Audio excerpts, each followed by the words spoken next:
Hello everyone, class 9th, exercise 4.3, question number 4.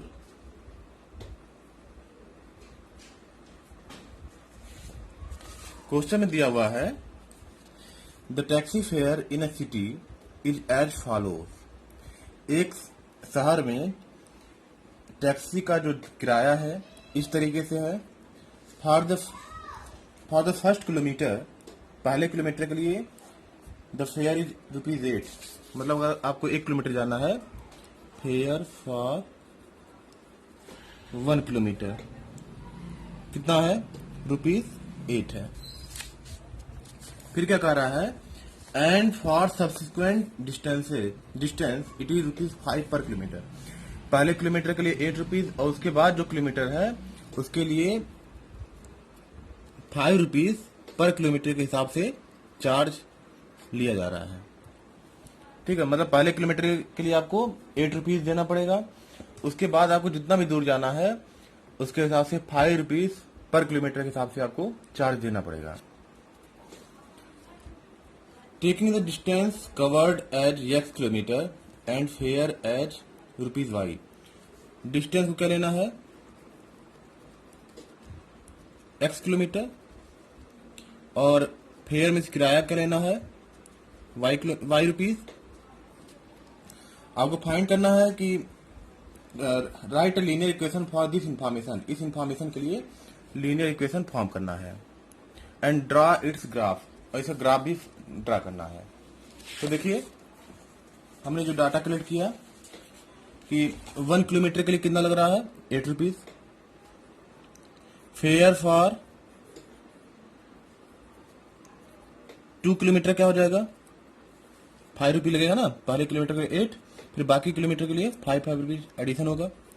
Fair for 3 kilometre तो क्या होगा? 5 kilometre, पहले किलोमीटर के लिए 8, बाकी जो किलोमीटर होंगे उनके लिए क्या होगा? 5, यानी 8 प्लस 2 इंटू 5। 5 प्लस 5 मतलब 8 प्लस 2 इंटू 5। ठीक है, 5 प्लस 5 मतलब 2 इंटू 5 होगा।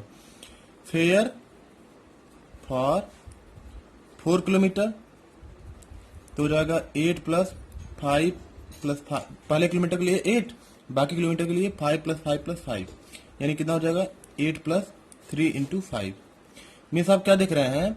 जितना किलोमीटर है उससे, मतलब पहले क्या करेंगे, जो ₹8 फिक्स है उसके बाद 5 को किससे मल्टीप्लाई करेंगे? जितना किलोमीटर है उससे कम। ठीक है, तो अगर मान लीजिए फेयर फॉर 100 किलोमीटर होता तो क्या हो जाता? 8 प्लस डिस्टेंस क्या है? पहले किलोमीटर के लिए 8 रुपीज है, बाकी कितना किलोमीटर बचा? 99। उसके लिए क्या हो जाएगा? 99 इंटू 5।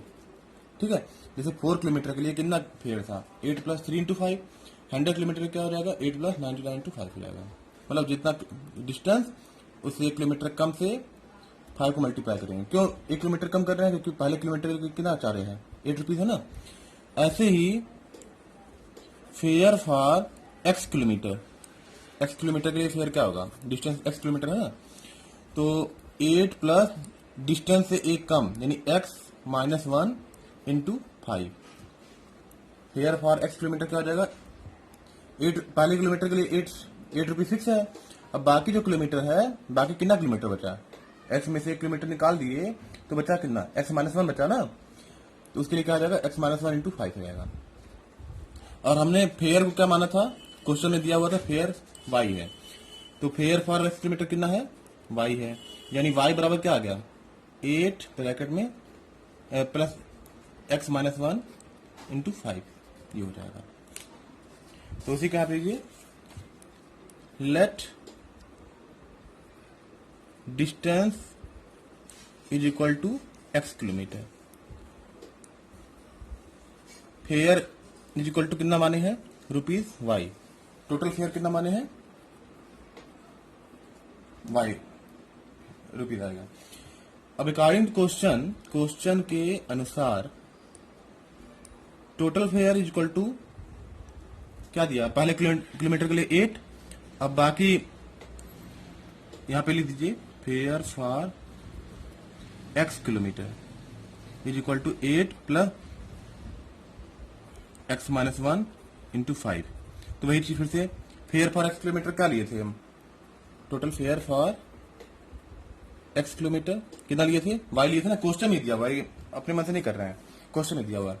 तो फेयर फॉर एक्स किलोमीटर क्या हो गया वाई, तो 8 प्लस, अब इसको ब्रैकेट ओपन करिए, 5 इंटू एक्स क्या हो जाएगा 5x माइनस 5 इंटू 1 5, और सॉल्व करिए, ये 5x लिखिए, और 8 में से 5 गया कितना आ गया, प्लस 8 में से 5 गया, 8 में से 5 गया कितना आ जाएगा माइनस, ये प्लस 3 आ जाएगा। ठीक है, तो आपका ये लीनियर इक्वेशन क्या बन गया, लीनियर इक्वेशन 2 बराबर बनाया आपका y equal to 3x plus 5। ठीक है, तो पहला ये जो प्रॉब्लम था कि राइट लीनियर इक्वेशन, तो लीनियर इक्वेशन बन गया आपका। अब क्या करना है इसके आगे, इसका ग्राफ बनाना है। ग्राफ बनाने के लिए क्या करेंगे, ग्राफ बनाने के लिए पहले वैल्यू यहां रखेंगे, put x is equal to 0, इस वाले में x इज इक्वल टू 0 रखिए, तो y क्या हो जाएगा 5 इंटू 0 प्लस 3, यानी कितना आ जाएगा 5 इंटू 0 मतलब क्या हो जाएगा 0, 0 प्लस 3 मतलब 3। तो एक आपका बन गया, एक सोल्यूशन मिला x 0 और y 3। दूसरी बार क्या करते हैं, put y equal to 0, y की जगह पे 0 लिख दीजिए, y जब 0 रखेंगे तो अब इसे सॉल्व करिए, यानी 5x plus 3 equal to 0, y की जगह हम क्या लिख दिए हैं 0 लिख दिया है ना। अब देखिए ये 3 इधर जाएगा क्या हो जाएगा -3, अब 5 इधर ट्रांसफर करेंगे, मल्टीप्लाई में इधर जाएगा तो -3/5, यानी कितना आ गया -0.6 आया। ठीक है, यानी हमें सोल्यूशन क्या मिला, एक सोल्यूशन मिला 0 और 3, और दूसरा क्या मिला -0.6, एक्स पहले लिखते हैं ना, और फिर y क्या है, y के लिए थे 0, तो ये हमें दो सोल्यूशन मिल गया। अब इन्हीं दो सोल्यूशन से हमें ग्राफ फॉर्म करना है। देखिए पहला क्या है 0 3, x 0 है, y कितना 3 है, तो ये कहां पर होगा, अगर x 0 होता है तो किस एक्सिस पर होता है, y एक्सिस पर, कहां पर होगा यहां पर, ये रहा। ठीक है, x 0 और y 3 कहां पे होगा, ये होगा ना, ये रहा आपका 0 और 3 का। अब अगला क्या है -0.6, 0.6 मतलब कहाँ होगा -0.6 और 0, y 0 है ना, y 0 यानी कहाँ पर होगा, x एक्सिस पर होगा, y 0 मतलब कहाँ पे होगा x एक्सिस पर होगा, और कहाँ पर -0.6 कहाँ होगा, ये 0 और -1 के बीचों बीच कहीं होगा, थोड़ा सा किनारे होगा, यहाँ ले लेते हैं हम। ठीक है, तो उसको पार्ट कर लीजिए, 1 2 3 4 5 6 7 8 9 10, 10 पार्ट में करके 6 वाला पार्ट आप ले लीजिए, तो ये आपको मिलेगा कितना -0.6 और 0 मिल गया। ठीक है, तो हमें दोनों सोल्यूशन ग्राफ में लोकेट कर दिए। अब उसके बाद क्या करना है, अब इन दोनों पॉइंट्स को ज्वाइन कर देना है।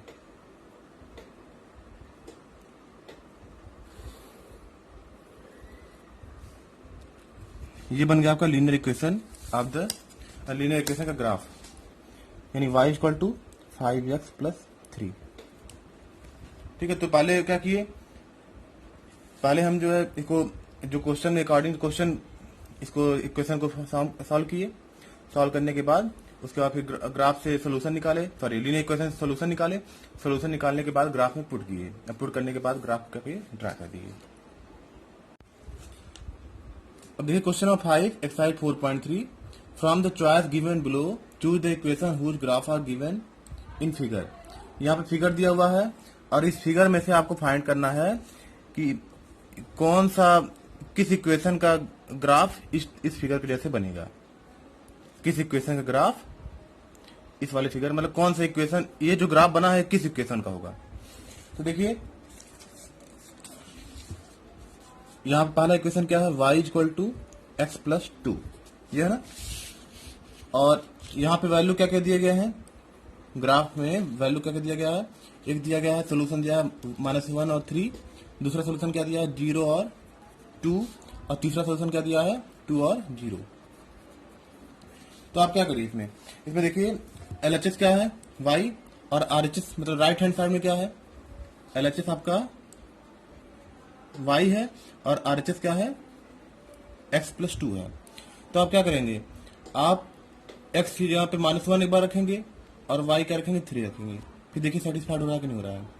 अगर सेटिस्फाइड नहीं हो रहा तो वो वाला इक्वेशन सोल्यूशन नहीं होगा। अगर सेटिस्फाइड हो रहा है तो अगला वाला भी चेक करेंगे, ठीक है। तो देखिए पहला चेक करते हैं, LHS और RHS में रखते हैं यहाँ पे -1 और 3 को। एक्स यहाँ पे क्या रखिए, देखो यहाँ पे वाई आ गया ना, तो वाई पर लिखिए 3। LHS में क्या होगा 3 और RHS में x और 2, x+2 है ना, तो x यहाँ पे क्या लिखे -1।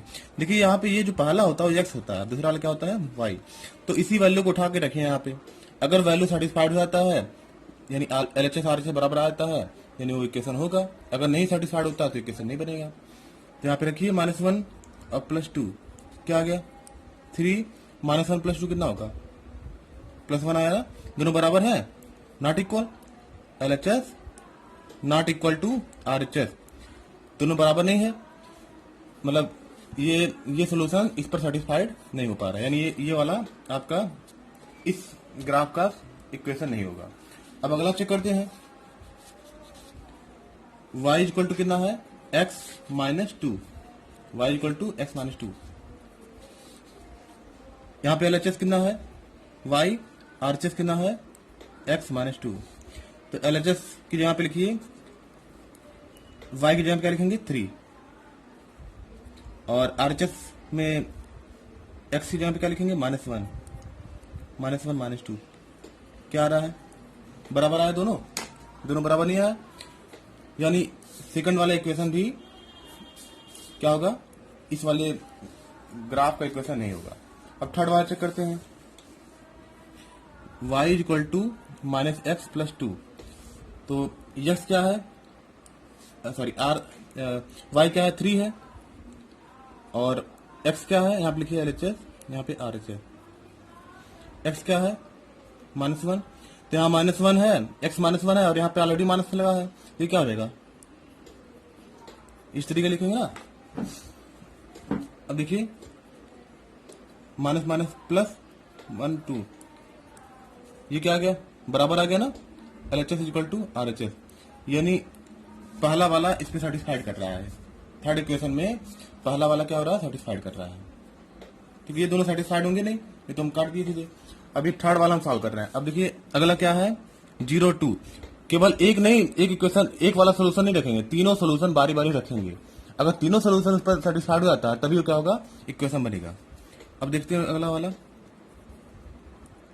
y, हाँ y और क्या है x -x+2, ये है ना LHS RHS।